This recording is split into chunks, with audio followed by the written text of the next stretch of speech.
Hello there, and welcome to Sync Music Matters, a podcast that explores the beautiful relationship between music and the moving image. My name is Jim Hustvedt, and I'm your host on this journey, as each week I seek to understand the people and the process behind the best music in TV, film and games. I'm talking to composers, but I'm also talking to editors, music supervisors, directors, and anyone else who's involved with the synchronous process of pairing audio and visuals. Hello there, listener, and welcome to the show. In a minute, I'm going to be chatting to Jessica Jones and Tim Morrish of Vanbur. They are Bristol-based composers and multi-instrumentalists who produced their first record together in 2019 and who now co-compose together. We'll be chatting about their work on One Day, which is the Netflix adaptation of the novel by David Nichols, which interestingly seems to resemble their story somewhat. We'll also be digging into their creative process, the power of collaborating, and the liberating nature of restricting yourself creatively. We also chat Jaffa cakes. Again, I'm very conscious that Jaffa cakes seem to get mentioned, if not in every episode, in a lot of them, for which I apologise. I will, from this day forward, try to avoid talking about Jaffa cakes ever again. It's just difficult because, obviously, one of the burning questions I have with every guest is what's their favourite biscuit? And inevitably, Jaffa cakes come up. But anyway, if you are a regular listener to the show, I was wondering if I could ask just a small favour. If you could take 20 seconds to rate and review the podcast, I would be hugely grateful. It just helps juice the algorithm so that the show reaches as many people as possible. And hey, if you're a fan of the show and you've got a friend who you think might like it, why not ping them a text right now and let them know? Anyway, enough of that, let's crack on. Vanbur is the artist project of composers Jessica Jones and Tim Morrish. Their sound can best be described as ethereal vocals floating on a bed of contemporary and haunting cinematic score. They recently worked alongside Anne Nikitin on the score for Netflix's One Day, and also had a number of their Vanbur tracks featured as part of the soundtrack. Independently, they've worked on shows like the long-running comedy drama series Brassic, Netflix's true crime show American Nightmare, the Tinder Swindler, and Jimmy Saville, a British horror story. They're also working on a new album, which is due out at the end of this year. Jessica, Tim, thanks for joining me. Thanks for having us. It's an absolute pleasure. So the first question to each of you, if you were to cast your minds back to when you were kids, Jessica, we'll go with you first. If someone had asked you what you would like to be when you grow up, what would you have replied? I think I would have wanted to be a doctor, which I wanted to be for a long time, and then I had a sort of mini meltdown when I went to pick my A-levels, and I did about 2 weeks of doing chemistry and biology and then just stopped doing them and just did music and English. Okay. And I think that was a sort of moment where I just thought, I just need to go for the thing that I'm actually wanting to do rather than maybe, I don't know, something that you sort of feel like you should be doing. Interesting. So it was that realization that there was something else that you were more passionate about that you massively, but it didn't feel like a proper thing. Moment. Yeah. So that's funny actually, because both your parents are very musical as well, aren't they? Yeah. So that you had a sort of, I want to be a doctor, or I should be a doctor. I think it's a school thing, or maybe thinking, you sort of go through and you're doing the next step, and then the next thing should be you go and do this. And it felt like applying to study composition felt very left field compared to what my friends and sort of peers were doing at the time.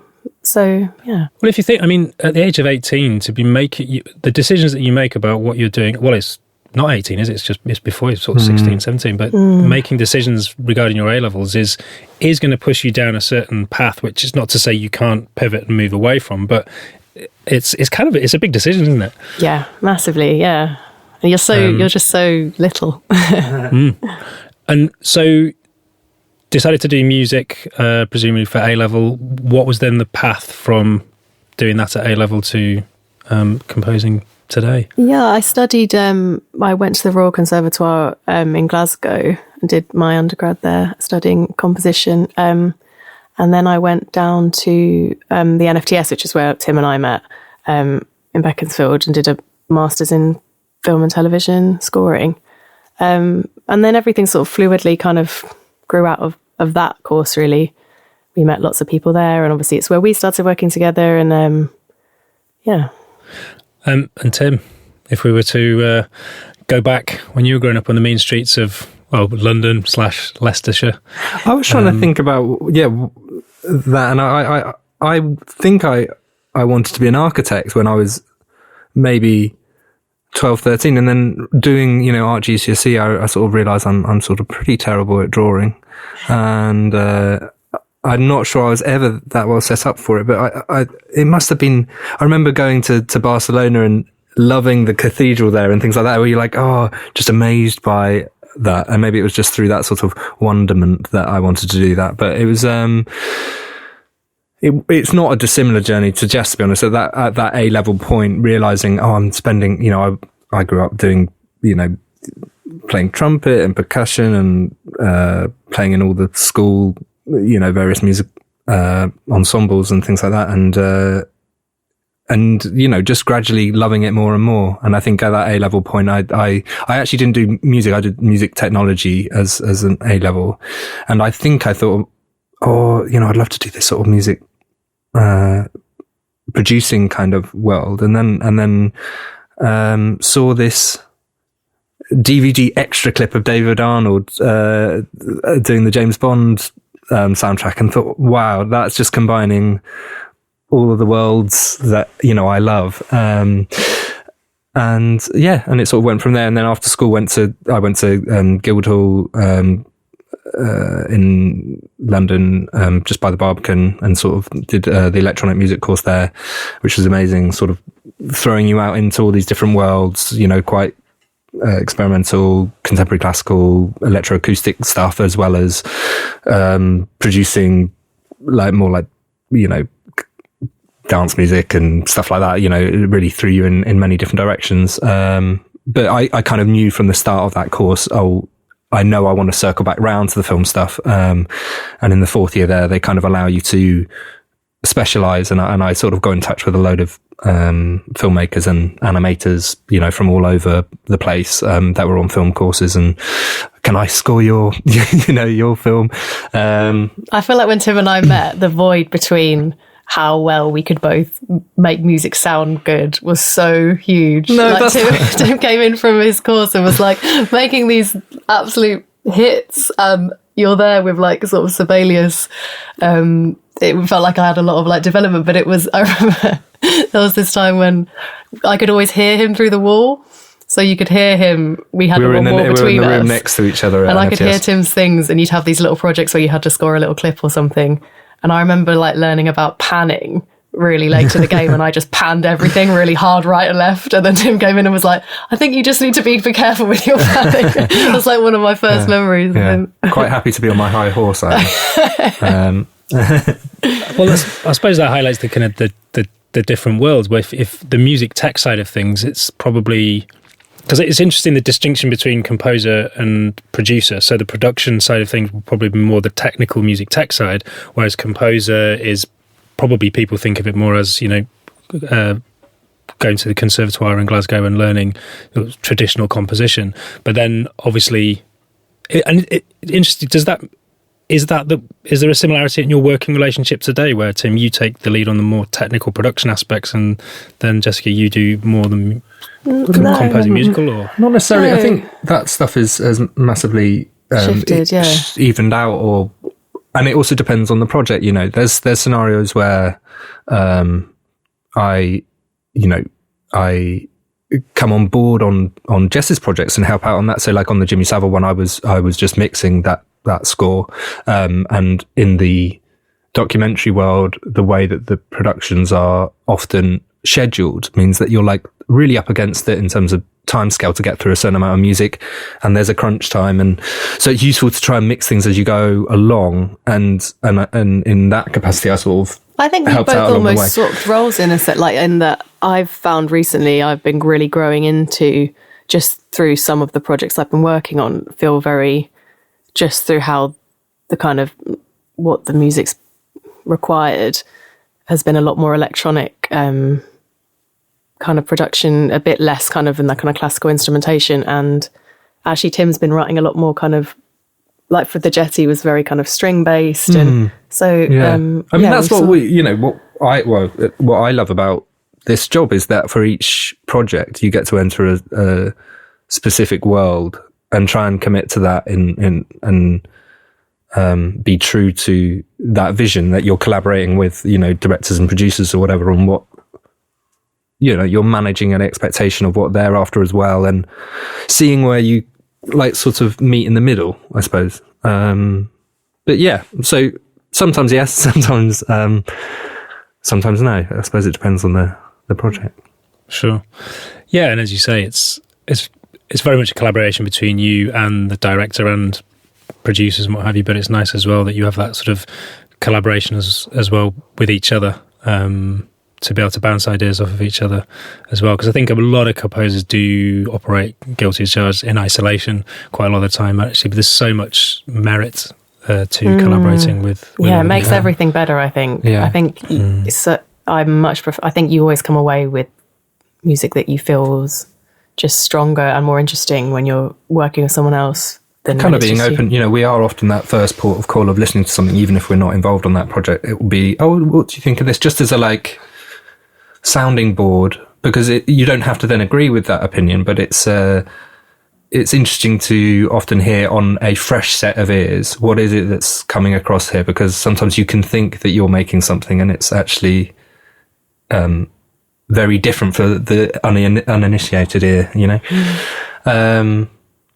Yeah, and that's, I suppose in terms of how we got to where we are now, a lot of that stuff has been through working with other people in that way as well. So we both did the kind of assisting composers and doing additional music and that sort of work, which I think has massively informed that kind of collaborative approach. Yeah. And it ties in with One Day, Anne was someone that we both, and I especially, she'd been an incredible kind of support as I was sort of starting to work in the industry, and worked with her as an assistant a lot and wrote with her. And that was just a dream, really, to get to all work, the three of us. It was just a lovely project. And it felt like it kind of spoke to all of our different things that we enjoy. And it felt very authentically true to the three of us, really, I think, as a score, which isn't necessarily, you can't say that all the time. So, yeah, it's lovely.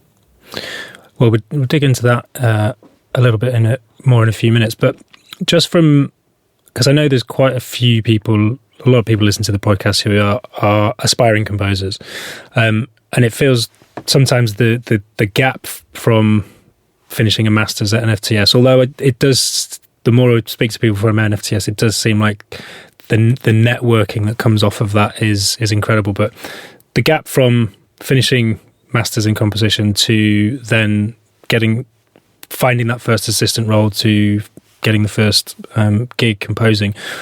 What was that journey like? And was there a lot of people always ask when did you know you'd made it? And I always think you've never really made it because you're constantly moving forward. But was there kind of a pivotal moment where you sort of felt like things were falling into place for you? I don't know if I could say there was a moment. Certainly sort of doing the first job on our own, as a composer. I think it was a documentary, a sort of BBC documentary. I think then at that point you sort of feel like, people are maybe trusting me to do this, or that's a great sort of moment. Yeah, no, it does take a good amount of time, doesn't it, really? We did a lot of shorts and, we were always making our own music alongside, sort of for nobody. And I think with Vanbur was always a project that was just our project for us, and we never had any expectations for it. And I think in some ways that's been what's so nice about having Vanbur, because it's never felt like there's an expectation. It's sort of very much for us. And then when it does sort of become something people connect with, it does feel like, that was our music. Like, that wasn't for somebody else. That was just our music, yeah. I remember having a conversation with Maggie Rodford, who's was at Air Adele composer agency, publishers as well, I think. And because both Jess and I did some assisting for Dario Marinelli quite early on after NFTS, and that was through he went to NFTS years back, and we kind of got in touch, sort of saying, we'd love to help you out in any way we can on certain things, and so we went along to speak to Maggie, and she said early doors, this is a year out of an FTS, or, you see composers and it's like they emerge after about 10 years. And it's that kind of length of time that I think, because that conversation happened quite early on, that there was no expectation that, suddenly I'm going to be on the next huge show or whatever. So I think I was never overly stressed about it. I just wanted to put one foot in front of the other and, okay, what's the next exciting thing that you can get involved in? And, who else can you get in touch with? And, we've also been really lucky with our relationship with, Manners McDade, the team there. They were invited a lot. We invited them along to, the NFTS sort of showcase, and, they were really, they've been so lovely and accommodating ever since. I think if they see that you've got a sort of work ethic and an ability, obviously, I think everyone's got an ability. That's the thing, everyone has their own voice and ability to sort of put music out there. But if you can also slot into the industry and other composers, that's where those assisting jobs come through, I've got this orchestration experience, or I've got, I can help do, some music editing for you, or whatever it might be. And I think we're, starting to try and do that ourselves with people as well now. So, I think there is a kind of structure in place actually within the industry. I mean, that's what's so lovely about it. I do think there are openings there. It's just about trying to catch people at the right time when they need someone in their team, Yeah. And how would you describe your voice? Can you? Oh God, that's too hard. No, and I don't want to say something because then it would just be like Vanbur described it as, No, I don't know. I think we struggle a lot with. We created an EP, and that was back like 5-6 years ago, and it feels like from that, everything we need to do has to be in that world. Whereas I sometimes feel like I want to push back on that. And when we've got the album coming out at the end of the year, and I just want to, nice to have some things that just feel a bit different. I don't think now, especially the way people kind of listen to music, I think it doesn't have to feel like this album that kind of is exactly in the same world. Like I quite like having pieces that are a bit different, or something you want to try, so yes, I think with Vanbur, there's a vocal element to it. That is my voice that I think that kind of ties it together. I really like I've always loved a really good song, and I love having kind of the mix of the kind of ethereal, like vocally just less clear, or kind of clarity, that more textural voice as an instrument. And then I do also like lyrics. I like writing lines, and I think it's just that blend of things. Yeah. What's interesting is that I suppose there's the Vanbur side of things, and then there's the scoring aspect as well, and then they're obviously linked, but they're also separate. And I think you can. My personal feeling on the voice thing is that, depending on the project, is that you're going to filter through your own voice, no matter what is thrown at you, and it's whether that quite aligns with the creative forces, the other creative forces in the project, and so sometimes it might be that, okay, because I work on these, I work on Brassic, for example, which is uses a lot of commercial music and has, in terms of score, has a sort of a few different sound worlds, one of which is that kind of indie kind of stuff that fits around the commercial music, and that isn't anything like the Vanbur stuff, or anything like what you might do. And it's like I've done lots of sort of true crime documentaries, but I think there's a thing that ties it together. There's definitely a thing I like to lean into, the emotion, and I guess like finding a way into something that I think corresponds to the Vanbur music. Like I think if you have a project you want to find, I don't like to start anything until you kind of know what you're trying to say, or what the feeling is you're trying to get off, or like, what's the concept of it, I suppose. And I think you have to do that with Vanbur, because I guess you're not putting it to anything, so you kind of need to conceptualize what the music's about, and that I suppose connects it. I don't think that's answering the question though, but I'm just waffling on. No, it's all good. I mean, I think it's quite difficult sometimes to be able to even describe your own voice, because it comes from somewhere that isn't intellectual. It just comes from, as you talk about emotions, it just comes from feelings, and you put that in, and obviously, I mean, we'll get into this later in the sort of getting a taste, but we're also formed by all the art that we've been exposed to and the music that we've absorbed over the years, and we take elements of those and put it together. So it is quite hard to pinpoint it. But it's interesting as well, because you say, on the one hand, you had this artist project which was just soul music, just music for your soul, is what you wanted to do, and then there's the work side of things when you're working to brief, but there's obviously some overlap. But then interesting as well, what you're saying, Jess, is that sometimes that can be a bit restricting, because you want to break away from that, but if people are coming to you with the expectation of a certain sound, you might get pushed back if you try to push things through that aren't sort of fitting with what you're known for. Especially as you go further along, when you're maybe interviewing or pitching for projects, there can be an expectation of what it is you do, and it might be that you've not done what you think you can do, or whatever, and that's always an interesting kind of something that you rub up against a bit, isn't it? And because but maybe the truth is there actually, and that is what they're seeing is what you do. It's difficult to tell, maybe. Under the skin. So with One Day, obviously Vanbur is one project, but then you're working with Anne Nikitin on this. How does that process start? And presumably you'd have a different working relationship with different people, but how did it come about? And then what was the starting point for you guys specifically?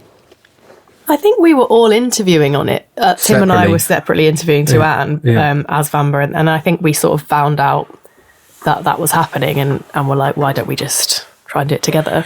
And Jess had obviously Jess has worked alongside Anne on co-scoring and previous to that additional music and stuff like that over a number of years. So it wasn't like it was coming at something fresh. It was there's an existing relationship there. And I think it was essentially Matt Biffer, the music supervisor, had worked with all of us separately and had put us in the room. And we happened to find out that we were all interviewing on it and thought it'd be a great idea. And what does that interview look like? Is that like your traditional job interview? It's like, what are your strengths and some of your weaknesses? It was with Molly Manners, the director, who we had just the best. It was great. No, I think it's like, it never really feels like an interview at the time, and then sometimes you wonder whether it was afterwards. You're like, oh, was that the interview? I thought we were sort of just talking. I think we had a nice chat. Kind of, I guess, about. I think we'd all seen the original film. One day we'd all read the book, and I think we just talked about that, really. I think we were also in the lucky position that they were already sort of considering using a few of our tracks on some key sequences in the show. So it was like there was already a kind of, we love this language. It works in certain places already. So it wasn't, there was a sort of immediate jumping off point that was really lovely. But then obviously from that, once, we were on the job with Anne, then it was a case of, what's specifically the score language, outside of that as well, and how do we make sure that we have a sort of consistent voice? Because, if you watch the show, there's just so many commercial tracks, and just making sure that we were part of the sort of, thread that ran through the whole thing, to a certain degree. But yeah, I mean, it definitely wasn't do you have your references kind of job interview. It was, it's often, when it goes well, it feels like those interviews are like sort of free flowing conversations that you're talking about shared references and what emotionally you'd like the music to do and things like that. But because that was my next question, is what do you think in those, because obviously they know your music, so what in those interviews, what are they looking for? I don't know, it's a really good question. I should think that more. I suppose they want to know that you're excited about the project, which we were, which makes it a lot easier. And that you maybe have an idea about what you might like to do, rather than kind of, I suppose, waiting to see what someone else's idea was. I think a lot of the time I find people, and it can be actually really interesting to just, like I was saying about conceptualizing, like to just feel like there's a concept about how you're going to treat the music. I mean, with One Day, it felt like, I suppose we sort of found that language, the three of us. We looked at those early scenes first, so the kind of at one, the first moments of Dex and M when they're in the bedroom in the student halls. I think they had sent through Eb 1, hadn't they? Yes. And we'd all watched it. And, when you've got Leo Woodhall and Amber Commod, who had just both been independently in there was White Lotus for Leo Woodhall and This Is Gonna Hurt for Amber Co, where you're like, oh, wow, these actors are incredible, and I'm connecting with this episode 1 already, and we're in an early cut. You just get very excited by that, and I suppose they're trying to figure out if you're feeding off the film, and also are your ideas to a certain degree aligning with what they're thinking, or are your ideas exciting them? It doesn't. You don't necessarily have to be exactly on the same page at that point, but is there going to be some common ground there? Yeah. And I suppose the fact that they've already shown an interest in some of your back catalogue is they obviously, that tonally works for the programme, so it bodes well for.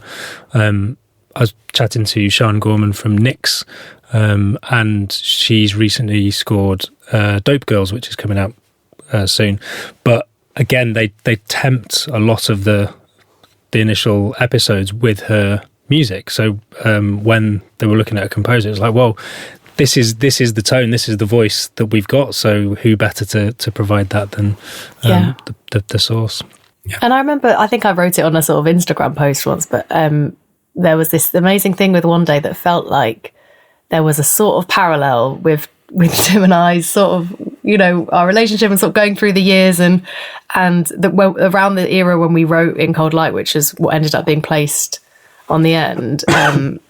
It felt so like that song just never had found its home, but it felt very kind of integral to kind of early moments of Tim and I being together. And like, honestly, I remember them sending it and I was just like crying, and I just thought, oh, it just feels so perfect, and I can't, and they're probably going to take it off. But they didn't, and it's just, I've never felt something sort of so visually paired so well in terms of the sort of emotional backstory of something.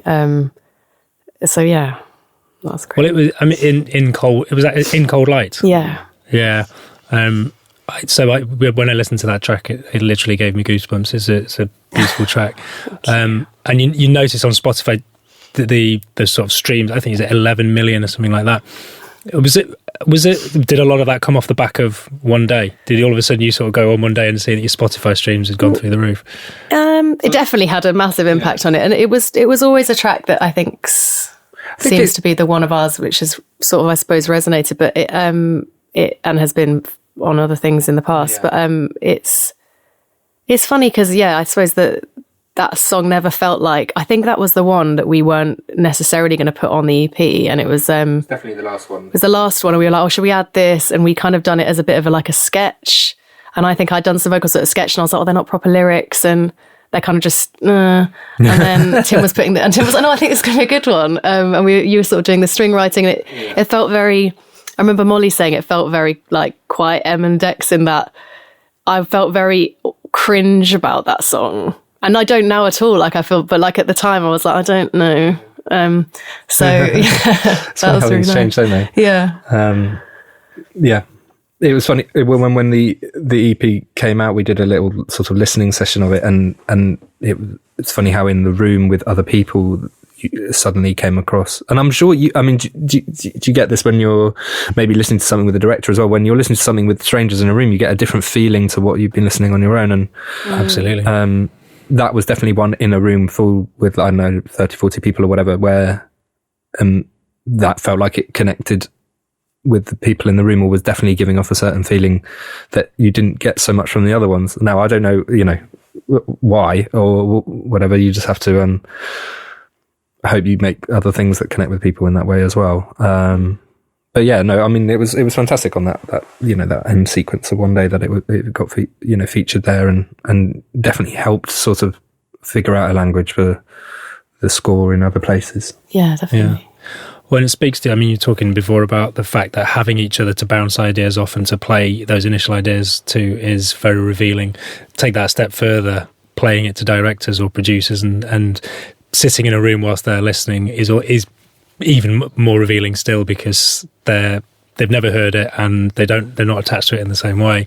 And I always think if you sit there sort of finding excuses for, I'm going to change that bit, then that's obviously an area which does need attention. But by the sounds of it as well, there's also sometimes it's like just trusting and allowing other people to don't make decisions for people, because it sounds like you might not have included that on the EP at one point, weren't convinced by it, but then look at it now. It's the last track on the EP, but it's been picked up, and as you say, in the room whilst playing it to picture, it just it did something to everyone in there. Yeah. So how does that process, I mean, we'll come on to, I'm always interested as well in the process of like when you're writing, doing your own music, and obviously you're working on an album at the moment, and how that process differs. But how does then the process, like, so Tim, for example, working on Brassic, which tonally is probably quite different, how does the process change from composing from something like One Day to then going to Brassic? Well, I came on board season 4 for Brassic, so there was already a certain type of language being used, and there's I suppose similar to One Day, there is a lot of commercial music involved in it, and there's a degree of trying to have some elements that allow the overarching dramatic content to sort of unfurl and sort of be part of that texture. But then there's also a thing of, the sort of quite boring ins and outs of tracks and things like that, where you might have to pick up or drop off from where a track is coming in or out. So, and in Brassic, the tone of it is comedy drama, but there is a lot of those slightly more, comedic beats that you have to hit, whereas One Day, I think we almost actively, we did try, there was a few there is comedy in One Day, but whenever we tried to highlight those moments, it felt completely like it didn't fit in. Yeah, it definitely didn't need the music to do that. I'm glad that we didn't. It felt like it just spoke for itself, the comedy. Yeah, so in that sense, it's a bit of a different beast, that sometimes you are actively scoring comedy. But now that I've done a few seasons of Brassic, I suppose the main difference is that you've got themes that are attached to characters and attached to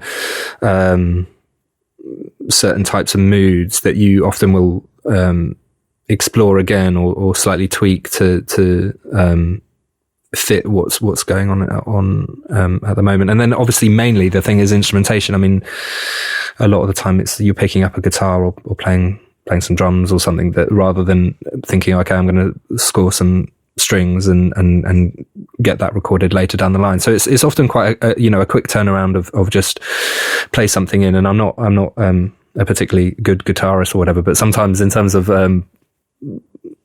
things having that kind of rough edge to it, it's not the end of the world. Yeah. And are you playing live drums? Yes, a bit of a mixture, to be honest. Like quite often I'll be putting some samples in there as well to either beef things out or whatever it might be. But it's definitely really useful in just having that that live feel. Quite often, it's just brings the whole scene alive, and you don't have to over finesse. What comes from a live recording, can just be hugely useful in that sense. Yeah, because what people can't see is obviously, listening to this, is the drum kit behind you, and it looks like that cymbal's seen a fair bit of action in pieces. Chunks missing from it. And how is it for you, Jess, as well? Because obviously, looking at the true crime stuff, American Nightmare, Tinder, Swindler, going from One Day, which probably sort of slightly more drama romance side, to under tension beds and basically murdering factions of civilized society. Yeah, I mean, so both Tinder and American Nightmare were sort of directed by Felicity Morris. I feel like she does this amazing thing with kind of getting I've always loved lots of coming of age films and kind of romantic films, and the stories that they find feel they're not just sort of straight down the line kind of murder.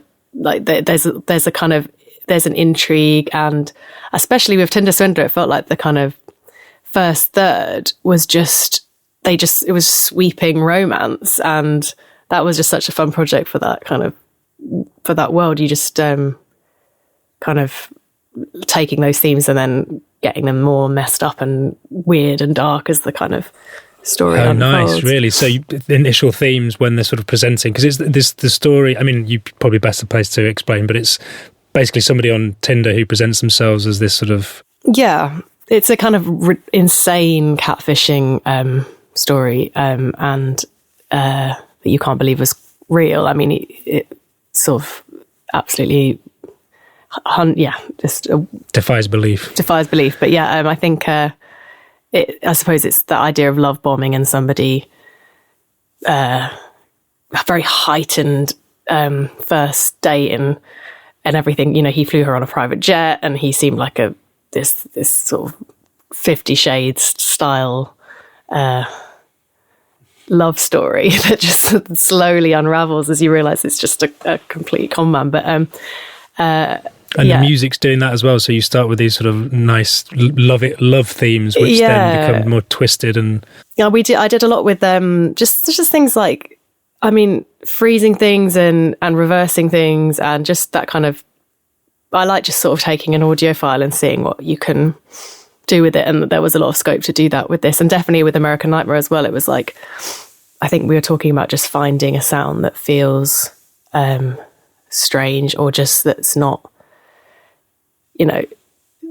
It's so easy, I think, sometimes, especially as when there's lots of music, to kind of hold the longer the note, the more dread thing. And I think it's nice to try and find weirdness other ways. And I do a lot with my own violin. And I think it's nice working with limitations as well. Like sometimes it's like at the moment my A string's just completely broken and I'm like, actually, it's quite nice because instead of fixing it, which I should just do, you're doing a lot more up the D string, and I don't know. I think sometimes working with limitations is quite cool. Massively. I talked to composer Arne Anderson, and he has a daily practice where he gets up and he just, before he's done anything, it's a bit like, do you know Morning Pages by Julia Cameron? Yeah. The Artist's Way. So that's obviously written word, 3 pages of just stream of consciousness. He does a similar thing with music, but he limits himself to 5 tracks, and sometimes it could be only 1 synth or something, which forces you to then be very creative within those limitations, which he says, and I completely agree, it can actually be sometimes liberating. That restriction actually frees you up because you're not paralysed by choice. Absolutely, yeah, I 100% agree with that. And I think that's what I would definitely find. I've felt the same, sort of. The more you get, it's when you get a bit lost in a track and you're starting to layer in more and more stuff, and you're like, it's just sounding really messy now. And yeah, then and that's why I think I remember with a project I did, I think it was Jimmy Saville, working with the editor, and I had a lot of tracks in early on, and he was just putting just single stems that I never would have thought, and it just seemed so cool, and I was like, let's just leave it. I don't think that we need to add anything else to that. Like it was just like 1 viola stem or something like that just works so much better than the whole thing. Yeah, it's very easy to overscore, isn't it? Yeah, definitely. Yeah, less is more. I think even in anything, even in like a commercial production, the tendency is to just want to go in with the kitchen sink. But actually, if each individual element is right, you can do a lot with not very much at all. But yeah, it's you get carried away, don't you? Yeah. I mean, you mentioned Jed Kelsall earlier, but I remember Dan Pemberton and having a conversation with him and Dan Pemberton, them also saying that it's like anything that you come across can be the most useful thing. So if you've made a recording on your phone, or don't discard anything because it's perceivably like lo-fi or something like that. It can all be incredibly useful in creating a unique to that project sound. Yeah. I can't remember whether it was Jed or Christabel Tapia de Vere, but one of them said, because I think both of those guys are very keen on just experimenting and having these happy accidents that come about in this sort of strange sound, and they're like, right, okay, that's the core of this. But I think one of them said that they had the guitar setup going through a load of pedals and with a delay and what have you, and then they decided to stop, have a break for lunch, went away and came back. And when they came back upstairs, the delay was still going on some weird sound of putting the guitar down, and it had been morphed into something completely unrecognisable. So it was like, right, hit record, there we go. That's the sound that I'm going to use. That's the basis for the whole thing, and everything else bounces off that. Yeah, I love that. Yeah. Jess, you mentioned you sort of love warping audio and playing around with things. Is there anything that for American Nightmare? American Nightmare. Is there any particular things you can remember off the top of your head which were, without obviously giving away trade secrets, sort of unique sounds that you found and used? That one was all violin. I think I was trying to go, let's just see how far away from violin we can take this. I mean, it still sounds like a string, but it's yeah. And I think it's like a hookiness. Yeah. Sometimes we talk about this a lot, but it's like trying to find a hookiness. It's like everything, and you know, you can get a sound sounding really cool, but it's like the little fragments that you can, I suppose, you want to be able to go, not that you can really hum it, but I do think I could hum that one, and I think like not that you'd want to. Well, you just did it then. It was an amazing rendition. No, I also do remember you playing around a lot with noise and distortion, and using those was it the Tremolator plugin on Sound Toys? Yeah, I do get a bit obsessed with that one, sort actually. Of creating these little rhythmic motifs, but using just noise, so that it feels like there's a musicality there, but it's just sort of embedded and had a sort of darkness and a strangeness to it. I remember you playing around with that. Yeah, I do. I really like the Sound Toys plugins. Not to sound very basic, they are good. That Decapitator's amazing. So yeah, I think that's it. I don't, Tim's studio, like, you've got so much more hardware than me. It's very studio-y in here, and sometimes I think my room isn't very studio-y. But does he let you use it? Does he let you use his studio? He does, of course. But we work in different rooms of the same house. We're passing gear around all the time, up and down the stairs. It's like, it's a good workout. I'm trying to think. I'm trying to think anything else that I've voices. I was actually just downstairs there trying to do something with with shushing, because there's something that's on a project I'm working on at the moment that's like there's secrets, and I was trying to see what you could make out of a shush. Nothing really very good yet. But, and how about the process in terms of, because you're working on an album at the moment, which hopefully is going to be due out this year being 2025. Does the process change when you haven't got a brief and you're just doing it for yourself? A little bit. I mean, in this case, these songs have been fragments of pieces over quite a significant amount of time. Like some bits Jess started when she was in her teens almost, and they've been now reappropriated and used in a different way. And I suppose we've seen it as these sort of windows into different parts of our past to a certain degree. So that process has been quite specific to this album. And then we've also, doing some string recordings on that has meant that, let's explore these certain types of sound worlds because we're doing this session kind of thing. So, but other than that, I don't think it doesn't feel like a massively different approach, other than the fact that you want to explore all the different avenues almost, which can be a bit of a pain sometimes. It doesn't necessarily make it the quickest process, but sometimes you're like, we could take this in this direction. How would that feel? And because there's not a dubbing mix date in the diary, you go down that rabbit hole. Yeah, we've definitely stalled on it for longer than we, and what I love about the album is because, as Tim said, we wrote a lot of it really long time ago. And then some of it now, and that, we had a baby in the sort of midst of all that. And I think it feels like the whole thing feels very we were going to kind of call it something to do with windows, or it feels like you're looking back and forward at these different moments in time. And I kind of love that some songs feel like they've got this, they start in the past and then they end kind of more joyfully or something, you know, more like where we are now. And I think that sort of feels exciting. But obviously because it spans such a big, you know, trying to pull different things together, it just feels like it takes its time to finish. But also fundamentally, I suppose the main difference is that you're not working alongside a narrative that's built into, you know, these productions, is that you're always trying to respond to story and what works for that. Whereas to a certain degree, we can pivot our emotional nuance, you know, on each track as we wish with this stuff, and it not be, you know, no one's going to say, well, that doesn't work for that. You know, it's up to us that, you know, what we feel like we want to put across with this material. I suppose it sounds like the narrative that you're drawing on for your album, for your own artist work, is actually your lives. Yeah, definitely. Yeah, it feels like that. Yeah. You know, and I sort of try a lot too. I want it to feel like it's about, you know, a lot of different eras of kind of life. You know, when you're in your 20s and when you're in your 30s, and and I think sort of our Son Being Born does feel like it is at the core, I think, emotionally of what, you know, a lot of the songs are saying. Just because it feels like this great big landmark moment in someone's life. So I think, well, definitely there's definitely a part of it that's about sort of perspective shifts, you know, and how you look at that, and how you now look at those different moments in time. That's it through a different lens, and I think so creatively, you know, having Rafe has made us feel a lot more. I definitely feel more like kind of braver to sort of take challenges on, you know, take risks with things.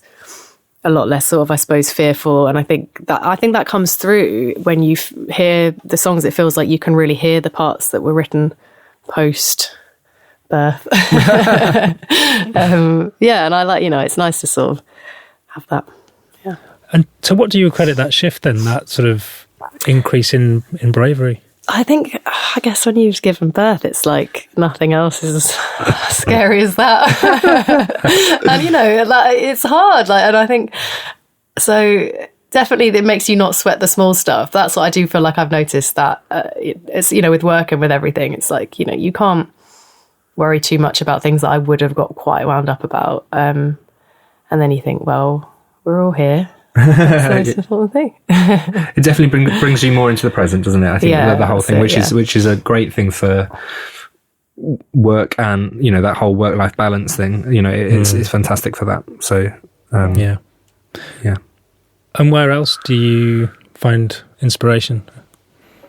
Ooh, I suppose, you know, culturally, you know, whether it be other films, other TV shows, other music, and then, you know, specifically your life experience as well. Those things all play in.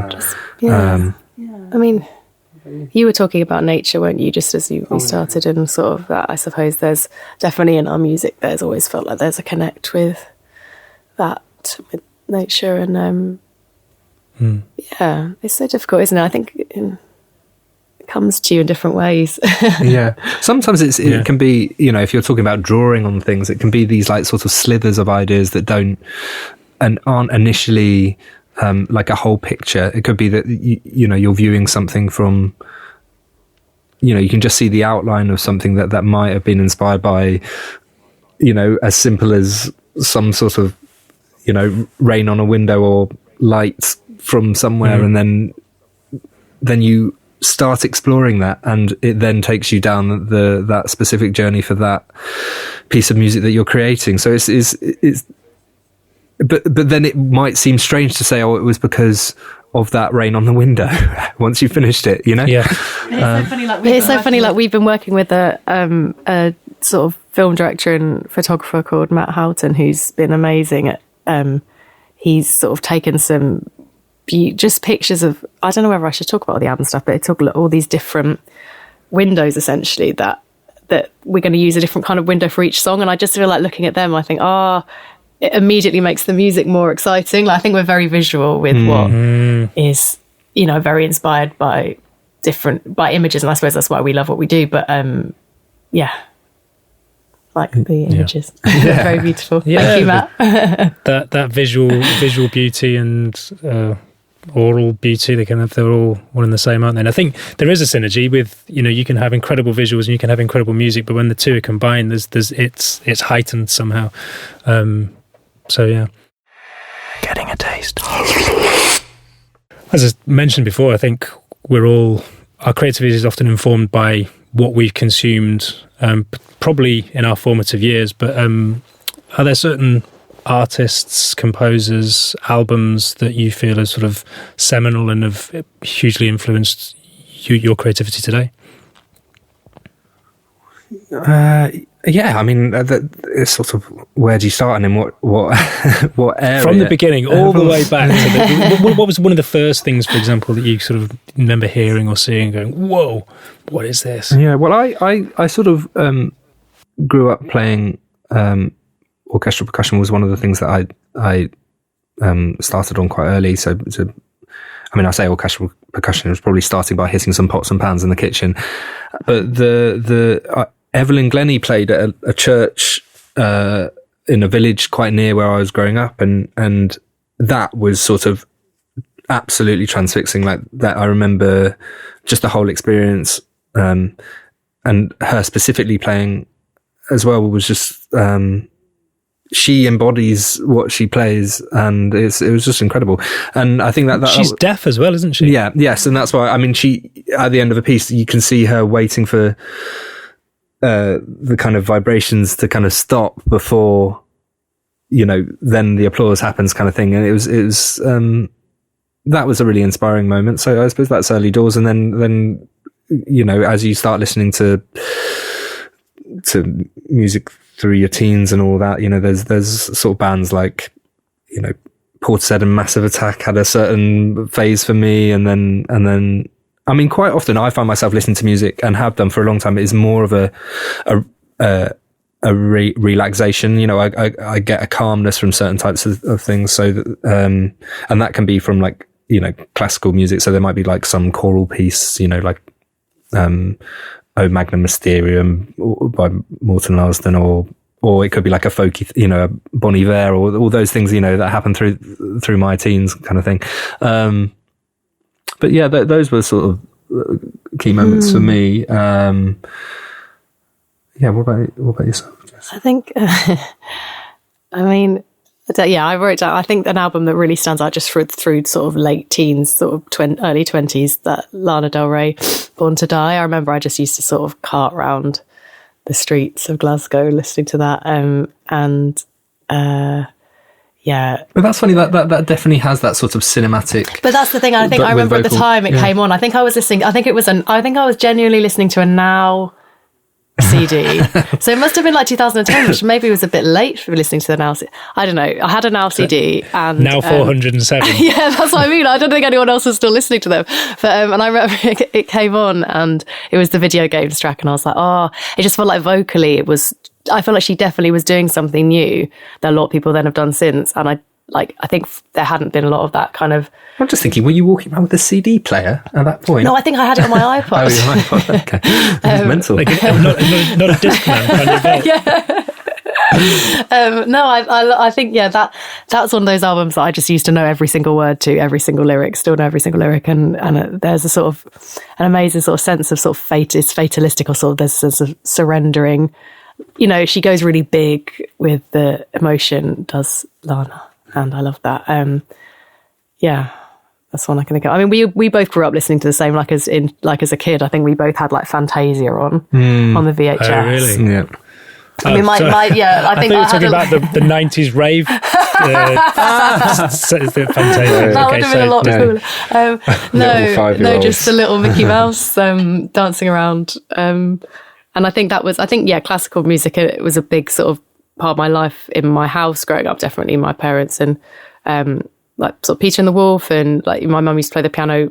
I used to wake up to my mum playing the piano every single morning. It was just, there was a lot of classical music in our house. So it feels like until I was a teenager, really, I was only really around I didn't have a lot of other music in my life. Like, I don't think... Jess's dad is also, he was like a professional cellist at the Royal Opera House, wasn't he? And so you were sort of continuously exposed to like a that lot world. of that, Incredible musicians. Yeah, so I think... and that was actually, I mean, linked to that, when Jess and I were quite early on knowing each other, her dad invited us along to ballet at...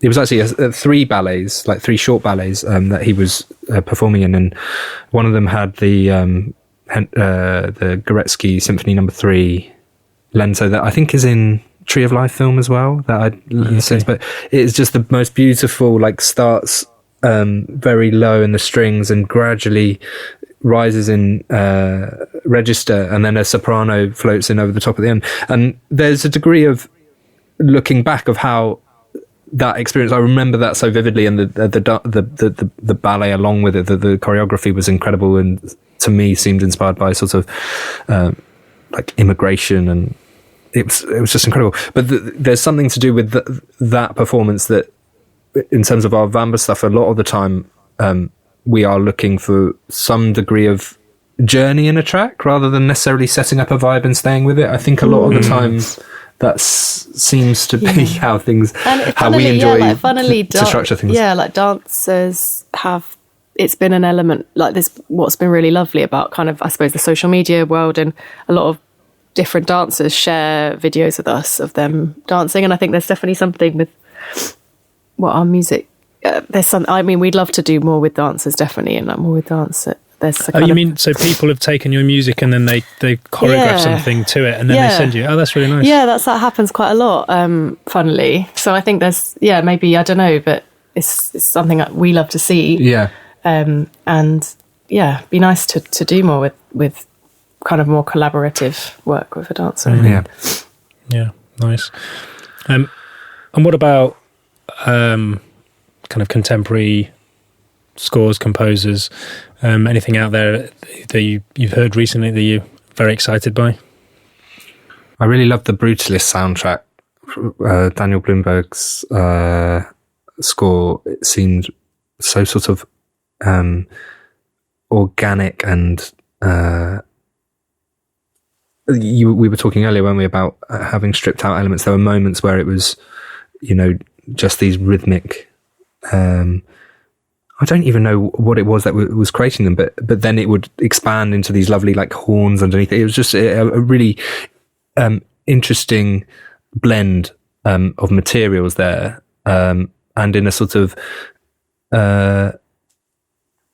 not so traditionally orchestrated fashion, I suppose, which I really enjoyed, and I loved the film as a whole. But then I did some reading up on it afterwards. It seemed like he rather than, I mean, if I understood it correctly, rather than doing like a big recording session at the end or whatever, it was very much pieced together with him going around the globe or whatever, recording musicians that he loved and piecing it together that way, which I think is just such a awesome way to go about things. And I'd love to, try and do that more.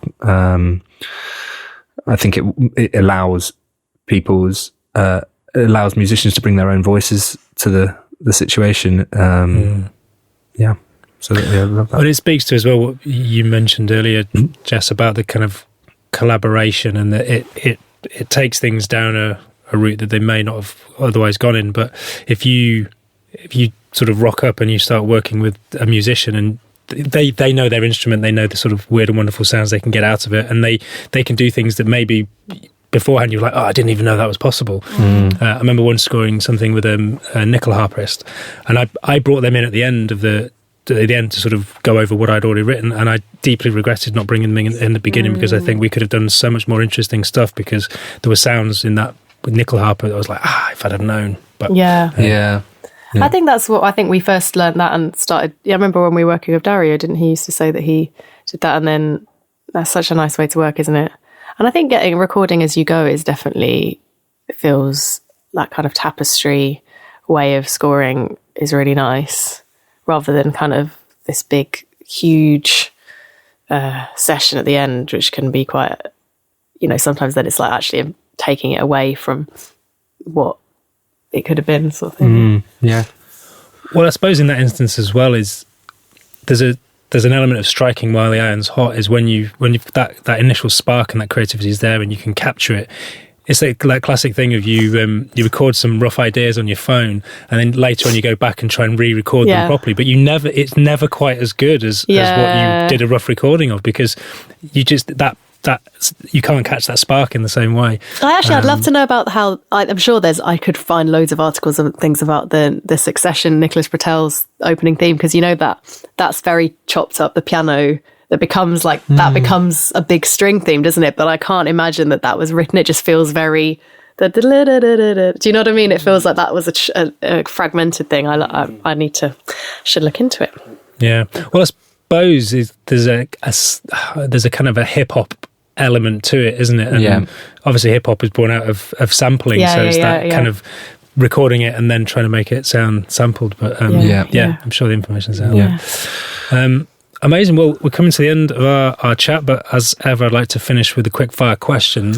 This is where we go real deep. Oh, God. I don't think I actually thought I could. What's your favourite biscuit? Chocolate digestive. Can you have a shortbread? Like, I'd go for a millionaire shortbread. Yeah, that's absolutely. Yeah, stop being so strict. No, I think that's allowed. I'm going with that. Millionaire shortbread.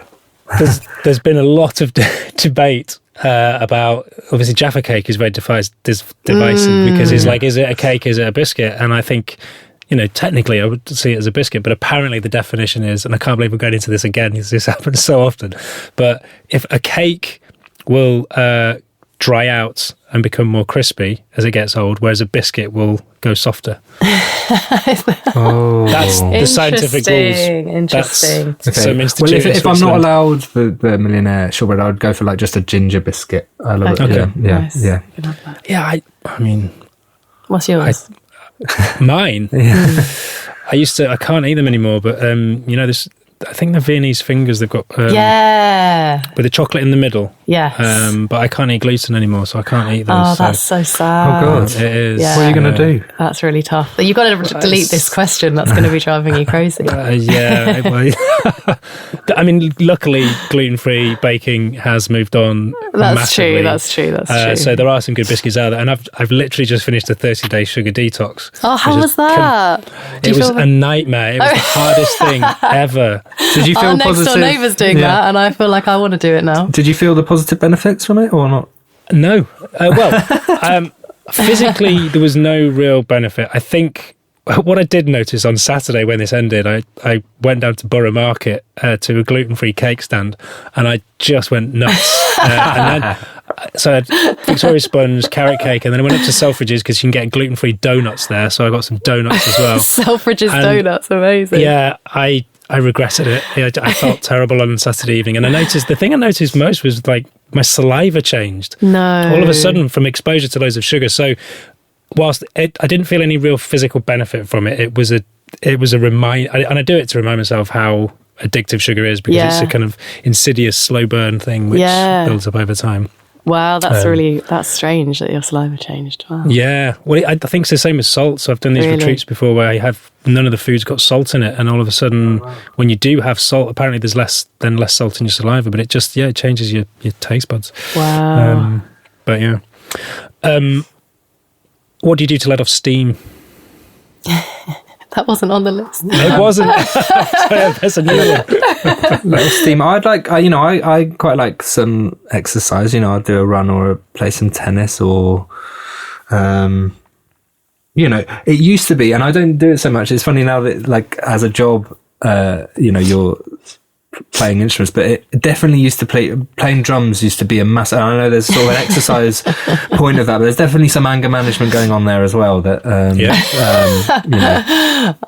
don't know. I like going on a long walk. Yeah, nice. Reconnect with nature. What scares you? Spiders. No, I think just anything happening to our. You are actually quite scared of spiders, aren't you? I'm scared of spiders. Yeah. I'd go. I sometimes, if you're in the sea or whatever, when you can't then see the floor anymore, I sometimes get. That's got a name, hasn't it? And I'm quite.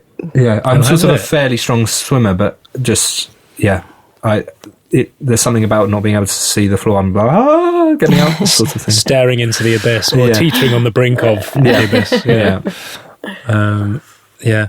I've actually skipped a question, haven't I? What was the... what's a little known fact about you? Oh no, I find these ones really hard. This is like when you go on then you have to go around in a circle and say... Oh, I can link... So to do with the swimming, I did a lot of swimming in my sort of...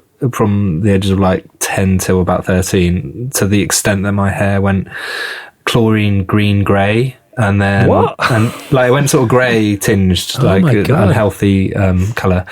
And then when I stopped, it came back brown.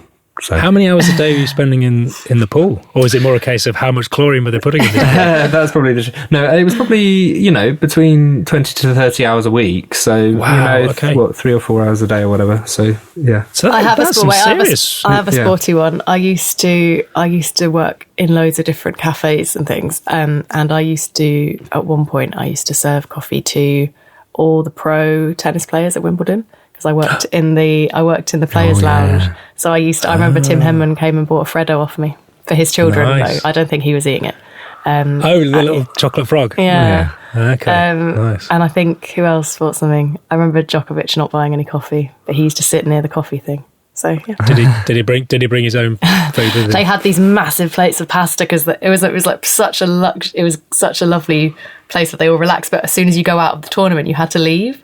So by the end, it would just be the two finalists, just bizarre. kicking around this big kind of restaurant. Did they talk, or was it No, not that I remember. But you just had to stand there. Yeah. Not talking. And finally, what piece of advice would you give to your younger selves? Don't be too afraid of things. Go for it and take a plunge. Yeah. I think in specifically to sort of scoring for film and TV or music in general is learning to collaborate and enjoying other people's perspective rather than I definitely think there's a thing at early doors that I experienced, which is like hearing feedback and stuff like that can be hard, but in fact it can motivate you to create something more interesting, if you can take it in the right way. So I think that collaboration, and then musically as well, with other musicians and stuff like that. That's the joy of the job, So learning to do that. Yeah, I think that's a really good one, because the tendency can be to think that, okay, as the composer, it's my job to come up with this, get it right, and deliver the finished product. Whereas actually, you create a starting point, and then it's a collaborative iteration between you and the director and whoever else is sort of involved in that. And actually, strangely, that takes off a lot of pressure. Seeing it like that and experiencing it as a collaboration rather than sort of having to go in and deliver. Yeah, lovely. A great sentiment to finish the chat on. Guys, thank you so much for taking the time to chat. Thanks for having us. Genuine pleasure. Where can people find you in not that you give your address out, but online? Where do you reside? We are on Instagram, as we're meant to be spending more time on Instagram, but we do have an Instagram, and Spotify is where our music is. Yeah. Is that at Vanbur? I think it's at Vanbur _ because they didn't. Okay. I actually remember messaging the guy saying, "Why could I have this, please?" But they didn't know. Someone's already taken Vanbur. But then it is at Vanbur _ Yeah. And then just Spotify and then wherever people get their music for our music. Yeah. Nice. All right, guys. Thanks so much. Thank you so much. Thank you very much for listening. If you've enjoyed this episode, and given that you've listened this far, I feel you might have, then I would be honoured and incredibly grateful if you could take a moment to subscribe, rate and review on your podcast platform of choice. By subscribing, you'll automatically be notified each time a new episode drops, and by rating the show, you tell the artificial intelligence that will soon be running the world that this podcast is worth listening to. I certainly get a lot of insights and value from these conversations, and I genuinely hope you do too. If you'd like to get in touch with the show, then you can email me, podcast@larpmusic.com. Larpmusic.com is my digital abode, and the home of the podcast is larpmusic.com/Sync Music Matters Podcast. And Sync Music Matters Podcast is hyphenated. Thanks again for listening, and until next time.